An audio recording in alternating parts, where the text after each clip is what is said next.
Hai Kiddy Parents, kali ini saya akan share mengenai keamanan bayi tidur. Kita tahu bahwa ada istilah Sudden Infant Death Syndrome atau SIDS.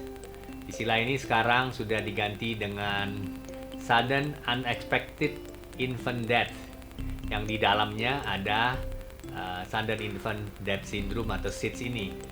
Kita ketahui sekarang ini bahwa penyebab sudden unexpected death, infant death ini bukan hanya sudden infant death syndrome. Kalau tidak diketahui sebabnya, maka dia digolongkan sebagai sudden infant death syndrome. Tapi ternyata banyak juga yang sudah diketahui penyebabnya karena bayi itu sebenarnya tidak bisa bernapas karena tertutup jalan napasnya atau tercekik sehingga bayi tidak bernapas, atau kelainan-kelainan di otaknya yang mengalami gangguan pada saat tidur. Nah, kelainan-kelainan ini pada dasarnya adalah menyebabkan kematian pada bayi yang mendadak sebelum usia 1 tahun. Nah, berikut ini kita akan bahas apa saja yang harus diperhatikan agar sudden unexpected infant death ini dapat dicegah, termasuk juga sudden infant death syndrome. Yuk kita bahas berikut ini.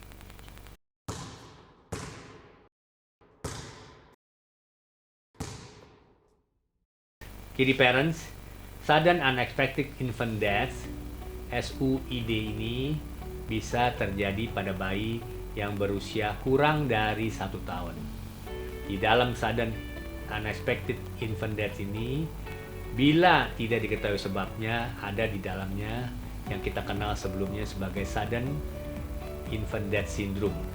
Tetapi sebagian lagi di luar dari SIDS, Sudden Infant Death Syndrome, ada penyebab-penyebab yang diketahui dari Sudden Unexpected Infant Death ini. Misalnya bayi itu tertutup jalan napasnya, dia tercekik, atau ada gangguan saluran nafas yang lain, ada gangguan pada pusat napasnya dan lain-lain.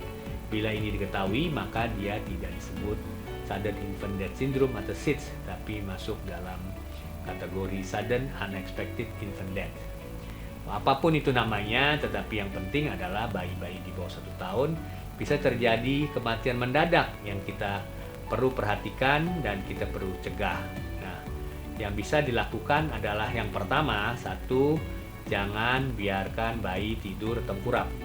Bayi yang tidur telentang itu lebih aman, lebih bisa dijaga jalan nafasnya sehingga kematian mendadak itu bisa dihindari.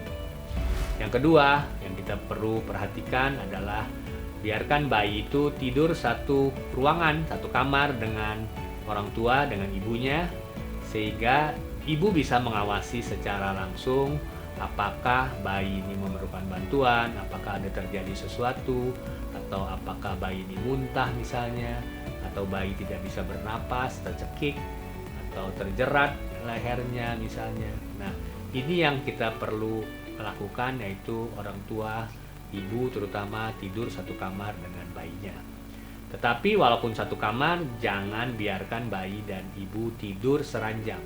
Bayi dan ibu meskipun kelihatannya tidak enak, tetapi perlu dipisahkan tidurnya, yaitu ibu tidur di tempat tidur ibu dan bayi tidur di ranjang bayinya yang tempatnya berdekatan.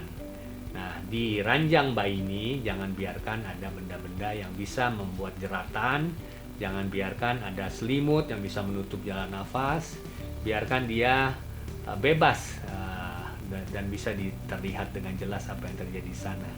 Dengan demikian kita bisa memastikan bayi tidak mengalami gangguan pada waktu tidur.